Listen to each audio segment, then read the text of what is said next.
Hola, buenos días y bienvenidos nuevamente a Flip It con Néstor. Nestorcitos y Nestorcitas, en esta oportunidad lo que les voy a explicar va a ser toda la parte teórica que tiene que ver con pH, ¿sí? Así que vamos a definir una serie de conceptos que ustedes van a necesitar para poder llegar a la expresión matemática de pH. Lo primero que tienen que saber que en una reacción química,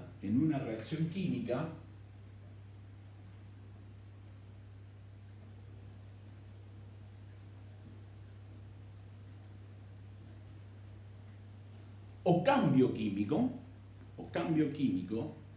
la sustancia que yo tengo originalmente, por ejemplo, un pedazo de papel, si le realizo un cambio, por ejemplo, lo enciendo, le prendo fuego, las sustancias que voy a obtener van a ser diferentes. Voy a obtener dióxido de carbono y agua. Lo que antes era celulosa, que es el papel, con el calor, con el oxígeno, porque hay una combustión con el calor y la combustión, se forma dióxido de carbono y agua, ¿sí? Entonces, vamos a separar a las reacciones químicas de dos maneras. Vamos a separarla de esta manera. Vamos a tener lo que se llama los compuestos de partida, que se van a llamar reactivos. Vamos a tener una flecha, simbólicamente se hace de esa manera. Esto va a ser el cambio químico.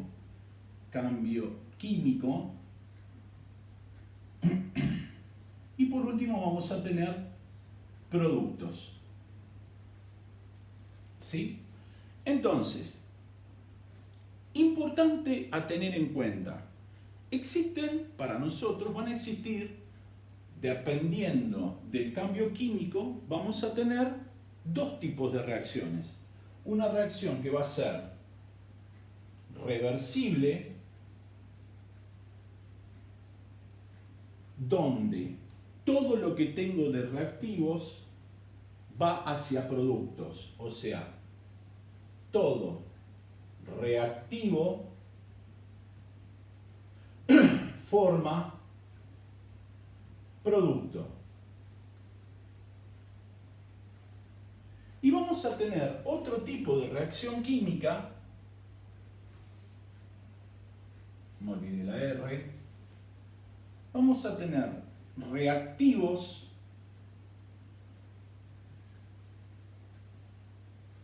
con un cambio químico, perdón, acá es irreversible,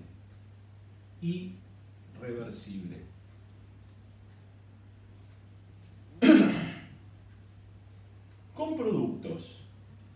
Ahora, si analizamos esta doble flechita, lo que vamos a ver es que hay reactivos que forman productos y va a haber productos que forman reactivos, ¿sí? Entonces, este tipo de reacción se llama reversible.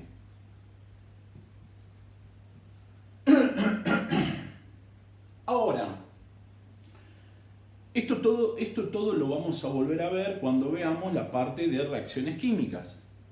También hay una parte de la química que se dedica a la cinética química. ¿Qué es la cinética química?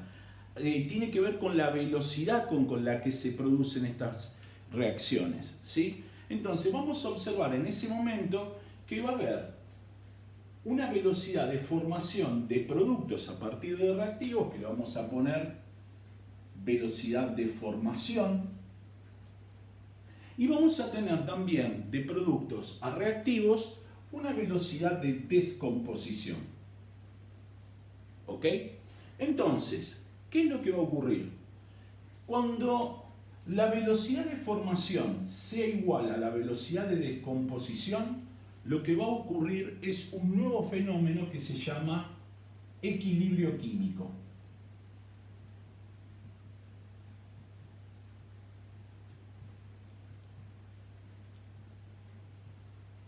Yo lo que estoy haciendo en este momento es dándole las bases, que luego vamos a desarrollar bien lo que es cinética, lo que es equilibrio químico, para poder llegar a la expresión matemática de pH, ¿sí? Así que quédense tranquilos, esto es más que nada teórico y después lo vamos a ir desarrollando. Entonces, equilibrio químico.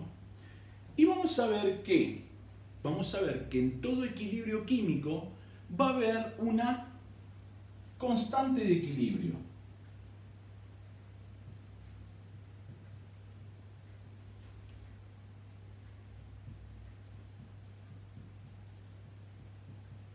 Que para nosotros va a recibir el nombre en su momento de Kc, constante de equilibrio. ¿Sí? ¿Cómo es la expresión matemática de esa constante de equilibrio? Va a ser la concentración molar de productos, esto ya lo sabemos lo que es una concentración molar, que lo voy a simbolizar con un corchete y voy a poner productos, concentración molar de productos, dividido la concentración molar de reactivos. ¿Sí? Bien. Ahora vamos a ver lo siguiente. Supongamos que tenemos un vaso de agua líquida, que se encuentra abierta. Y vamos a tener un vaso completamente cerrado donde colocamos también agua líquida. Ustedes saben que si dejan un vaso de agua abierto, ¿sí? ¿Qué va a empezar? Las moléculas que se encuentran en la superficie van a empezar a evaporarse.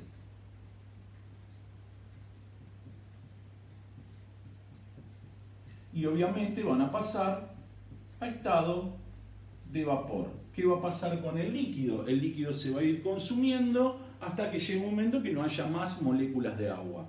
Ahora, ¿qué pasa con el vaso cerrado?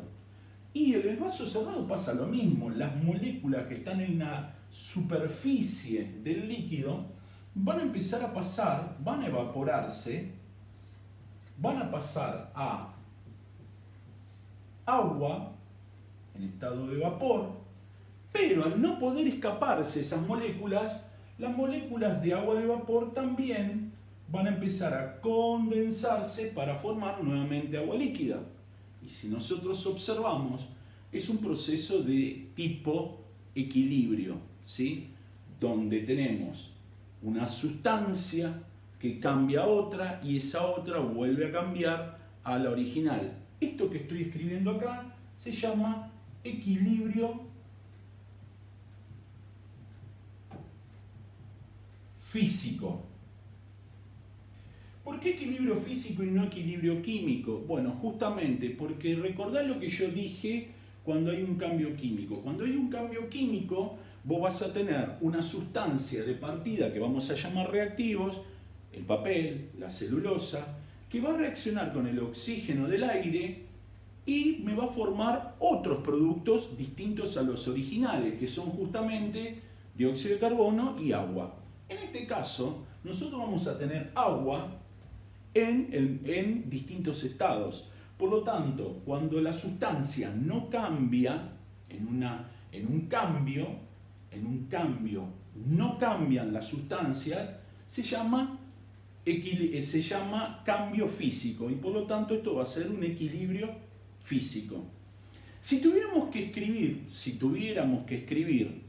una constante para esto, ¿qué sería? La concentración de agua líquida, concentración molar de agua líquida, dividido la concentración molar de vapor, me va a dar un valor de Kc. ¿Sí? Tendría que ser así.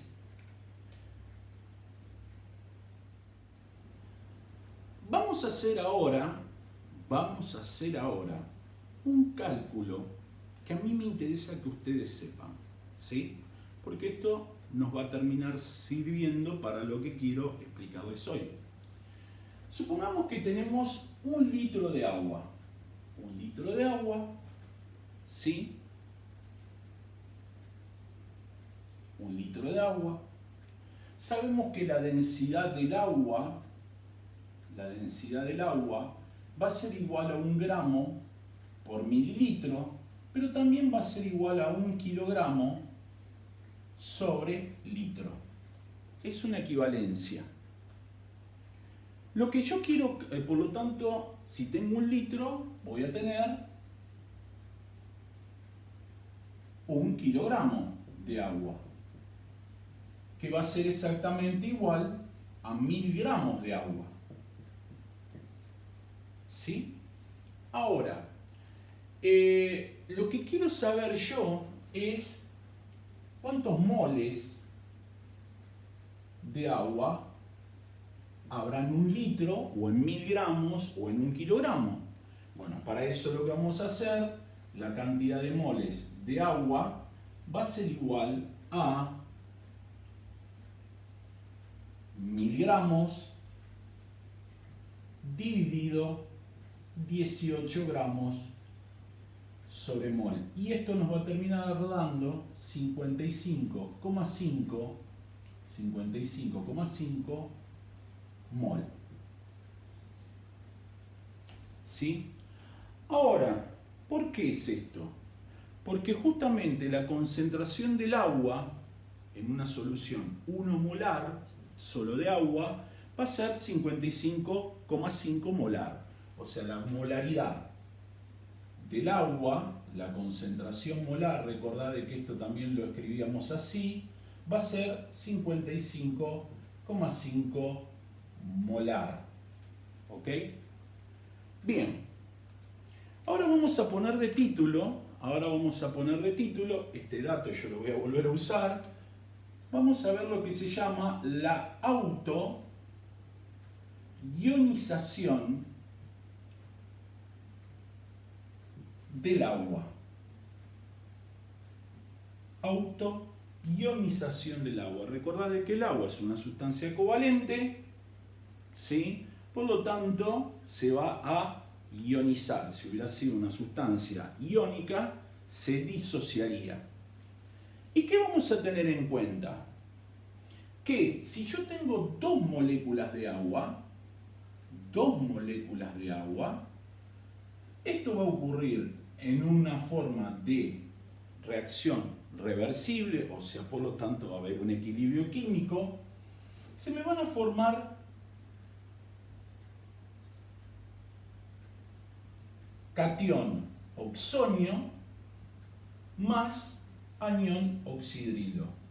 Recordad, esto es catión oxonio y anión oxidrilo.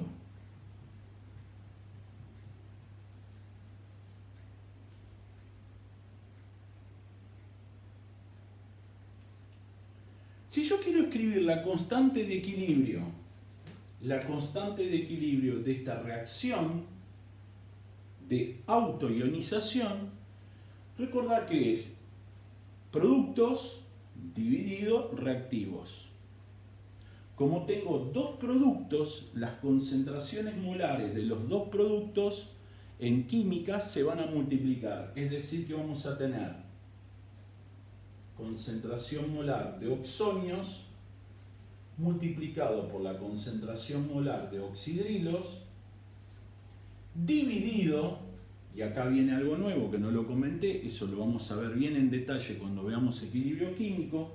Como tengo un 2 adelante del agua, la concentración del agua la voy a tener que elevar al cuadrado. ¿Sí? Bien, todo esto que les estoy mostrando es equivalente a un valor igual a 3,23 por 10 a la menos 18. O sea, la relación que habría entre el catión oxonio multiplicado por el oxidrilo dividido el agua al cuadrado me da ese valor. Y esa es la constante de equilibrio. ¿Sí? Como verán, es un numerito muy chiquitito. Eso tendrá ciertas consecuencias que en el tema de equilibrio químico lo vamos a ver. Pero yo les dije que en un mol, nosotros vamos a trabajar con soluciones molares para este tipo de cuestiones. Y fíjate que el agua tiene una concentración que es siempre exacta, o sea, no cambia. Por lo tanto, nosotros lo que vamos a hacer es Kc va a ser igual a concentración de oxonios multiplicado por concentración de oxidrilos, todo esto dividido 55,5, no le voy a poner la unidad de molaridad, pero todo esto elevado al cuadrado igual a 3,23 por 10 a la menos 18. ¿Qué vamos a hacer nosotros? Cuando algo es constante, como es esto, lo vamos a pasar multiplicando a ese valor de constante. El producto de una constante por otra constante me va a dar una tercera constante, ¿sí? Entonces, esto va a tener una expresión que va a ser KW, esto se llama K water, agua, la constante de equilibrio del agua, que va a ser igual a la concentración del catión oxonio multiplicado por la concentración del catión oxidrilo. Y todo esto va a ser igual al siguiente número, 1 por 10 a la menos 14. Y acá tenemos nuestra primera formulita que vamos a tener que tener en cuenta para pH, ¿sí? Perdón que lo haya hecho tan largo, va a ser más largo obviamente porque ahora voy a desarrollar todo esto, pero es la manera teórica como para que ustedes entiendan de dónde va a salir todo, ¿está? Va a haber algunos conceptos como los que ya expliqué que luego más adelante los voy a ir desarrollando uno por uno, ¿sí? Más adelante en el curso de quinto año, y ahí van a ir entendiendo qué es una velocidad de reacción, qué es realmente un equilibrio químico, qué cálculos podemos hacer con una velocidad de reacción, qué cálculo podemos hacer con un equilibrio químico. Seguramente haremos una experiencia de laboratorio que tenga que ver con esto de equilibrio químico, de velocidad de reacción, ¿sí? Así que por ahora es medio decreto la historia, ¿sí? Bien, llegamos a KW, que es el producto de catión oxonio por el anión oxidrilo igual a 1 por 10 a la menos. Bien, KW igual a concentración de catión oxonio por el anión oxidrilo, y esto me va a dar un valor de 1 por 10 a la menos 14. Lo que vamos a aplicar ahora es algo que ustedes en matemática aprendieron, que se llama logaritmo, ¿sí? Se llama logaritmo. Y lo que vamos a hacer es aplicarle a cada uno de los términos de la igualdad, le vamos a aplicar el menos logaritmo. O sea, lo primero que vamos a hacer es aplicar menos logaritmo a cada una de las expresiones matemáticas. ¿Qué me va a terminar quedando?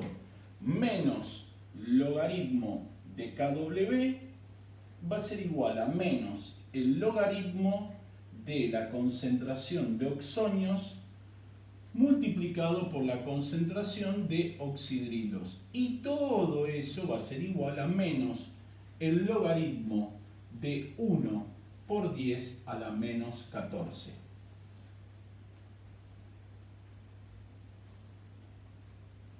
Recordemos que un logaritmo va a tener una base, va a tener un argumento y va a tener el valor del logaritmo, ¿sí? Base, argumento, el valor del logaritmo. Ahora, hay una propiedad de los logaritmos que me dicen que si yo tengo un logaritmo con argumento en el cual tengo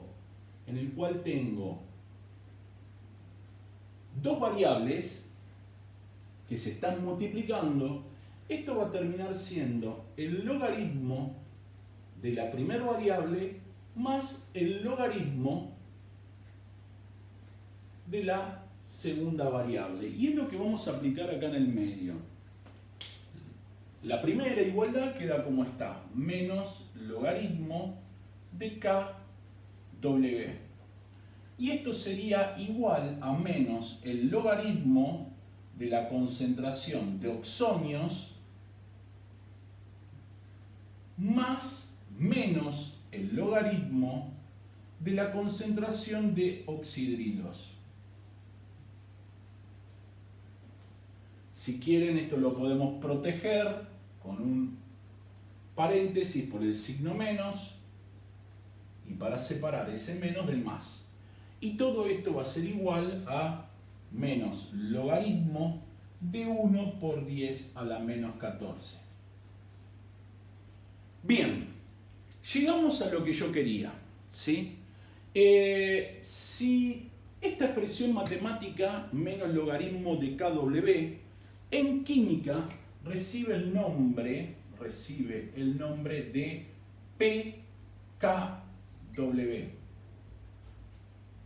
potencial KW. Esto que yo tengo acá, eso que tengo ahí, recibe el nombre de pH.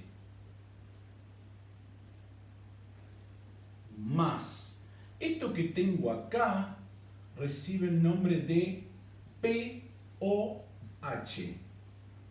Y si ustedes hacen esta cuentita en la calculadora, le va a terminar dando 14. Por lo tanto, acá tenemos nuestra primer formulita que vamos a utilizar para el cálculo de pHs. pH más pOH va a ser igual a 14. ¿Qué es lo que te va a medir el pH? El pH lo que te va a medir es la acidez de una solución. ¿Qué te va a calcular el pOH? El pOH te va a calcular la basicidad o alcalinidad de una solución. ¿Te acordás que el año pasado habíamos visto óxidos iónicos o ácidos?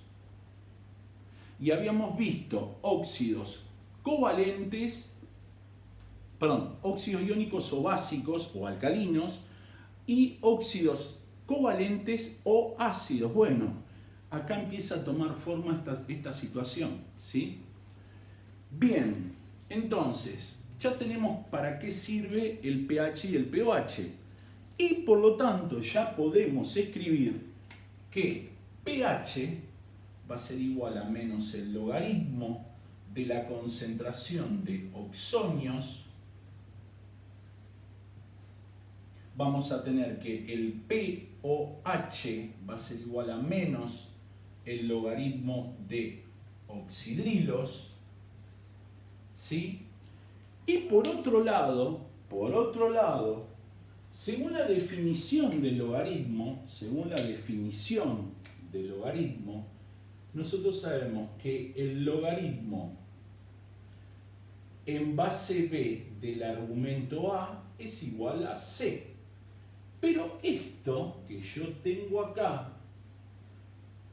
la operación contraria al logaritmo es la exponencial, el exponente. Entonces, esto va a ser igual a la base del logaritmo, va a ser la base del exponente, elevado el exponente, que antes era el logaritmo, me va a terminar dando el argumento o el resultado de la exponencial. Acá pasa exactamente lo mismo. Lo primero que vamos a hacer en esta de acá es pasar el signo menos restando. O sea, acá me va a quedar menos pH igual a logaritmo de la concentración de oxonios. Cuando en un logaritmo yo no escribo el valor de la base, es porque voy a tener un logaritmo de base 10. Quiere decir, en pocas palabras, que voy a pasar la base esto va a ser la base 10 elevado al resultado del logaritmo que va a ser menos pH, y todo esto me va a dar la concentración de oxonios. Y ahí tengo otra formulita más que vamos a utilizar para pH.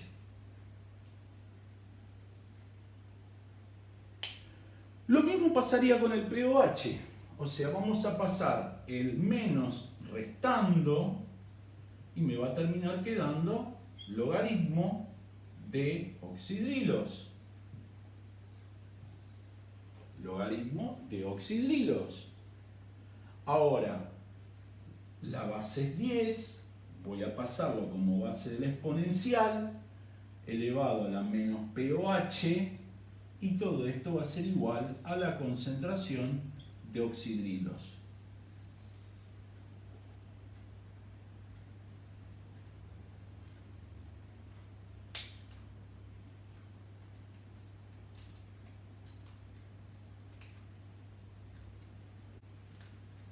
En resumen, vamos a tener entonces que pH más pOH va a ser igual a 14. Esto estamos hablando de una temperatura de 20 grados centígrados. Van a ver que si tenemos un pH corporal, la suma de los dos, del pH y del pOH, no va a ser 14, va a ser un valor diferente. Pero para nosotros va a ser 14 para casi todos los ejercicios. ¿Está? Luego vamos a tener que pH va a ser igual a menos el logaritmo de la concentración de oxonios. De acá podemos decir que la concentración de oxonios va a ser igual a 10 a la menos pH. Luego, pOH es igual a menos el logaritmo de la concentración de oxidrilos. Y de acá podríamos deducir que la concentración de oxidrilos va a ser igual a 10 a la menos pOH, perdón.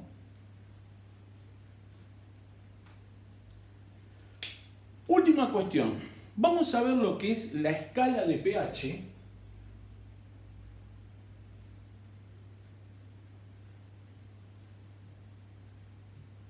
Y vamos a ver lo que es la escala de pOH.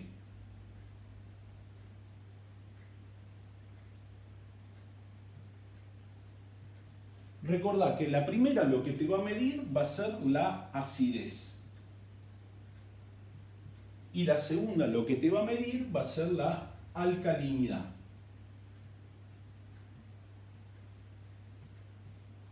A ver, escalas de pOH es muy difícil que aparezcan en la vida cotidiana, sí las escalas de pH. Y vamos a tener lo siguiente. Fíjate que la suma de los dos me va a dar 14, por lo tanto vamos a tener entre 0 y 14. A ver, ustedes me van a preguntar, ¿siempre es así? Y puede haber pHs negativos y puede haber pHs mayores que 14. No es muy común, pero sí existen. Y vamos a tener un valor intermedio que vamos a llamar 7. Lo que tenemos que tener en cuenta es que entre 0 y 7 vamos a tener un pH ácido. Entre 7 y 14 vamos a tener un pH alcalino o básico. Y seguramente alguno habrá visto alguna propaganda de jabón, por ejemplo jabón DAP, que te dice que tiene pH 7, que suponen que es el pH de la piel. En realidad el pH de la piel no es 7, está cercano a 7. Vamos a tomar que este pH se llama pH neutro. ¿Qué es lo que ocurre en cada uno de ellos? En el pH ácido, la concentración de oxonios va a ser mayor que la concentración de oxidrilos. En el pH alcalino, la concentración de oxonios va a ser menor que la concentración de oxidrilos.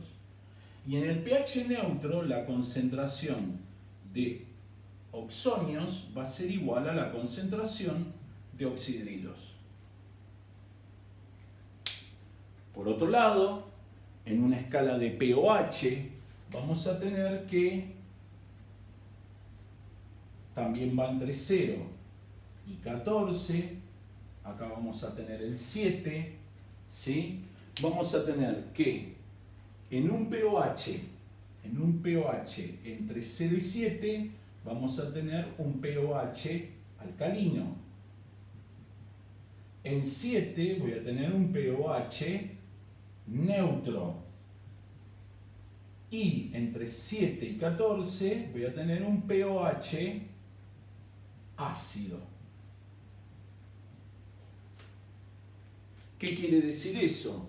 Que en este caso la concentración de oxidrilos va a ser mayor que la concentración de oxonios y que en este otro caso la concentración de oxidrilos va a ser menor a la concentración de oxonios y vamos a tener un pH neutro en el cual oxidrilos va a ser igual a oxonios.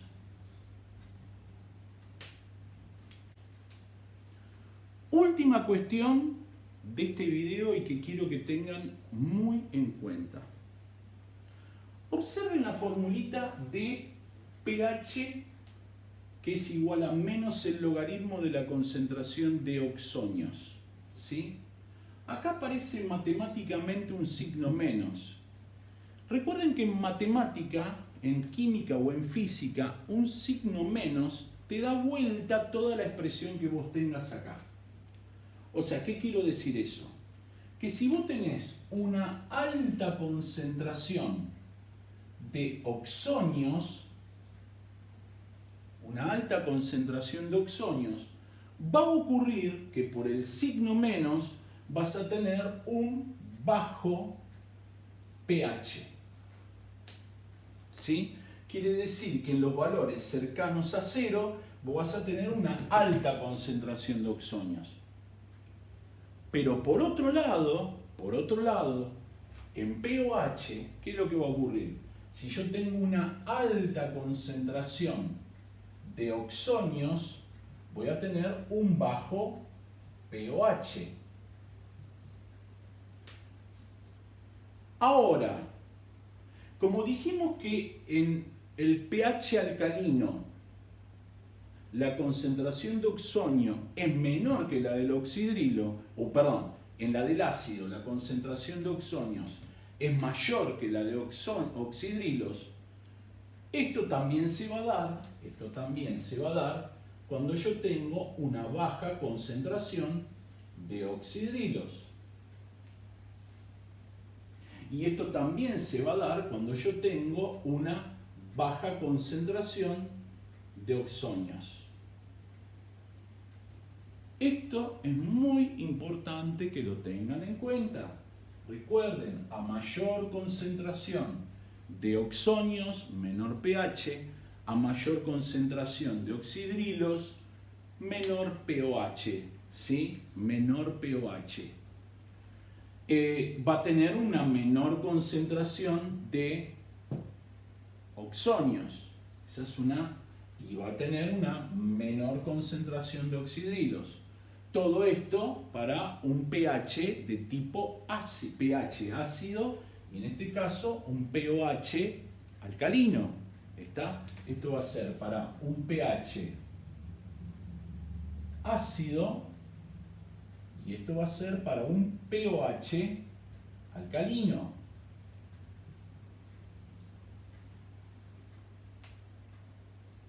¿Qué pasaría con un pH alcalino? Bueno, voy a tener una baja concentración de oxonios, voy a tener un alto pH y una alta concentración de oxidrilos.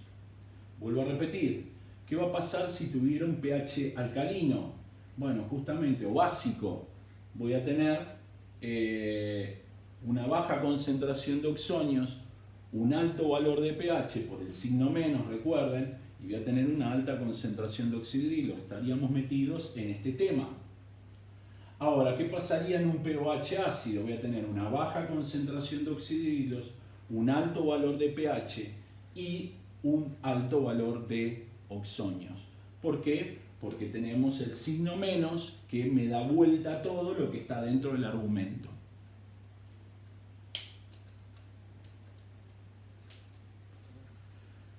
Bueno, espero que les haya gustado este video. Sé que es largo. No lo voy a poner en el puzzle, lo voy a directamente colocar en el canal y lo voy a compartir con ustedes. ¿Por qué? Porque quiero que lo vayan viendo de a poquito, masticando de a poco este tema, ¿sí?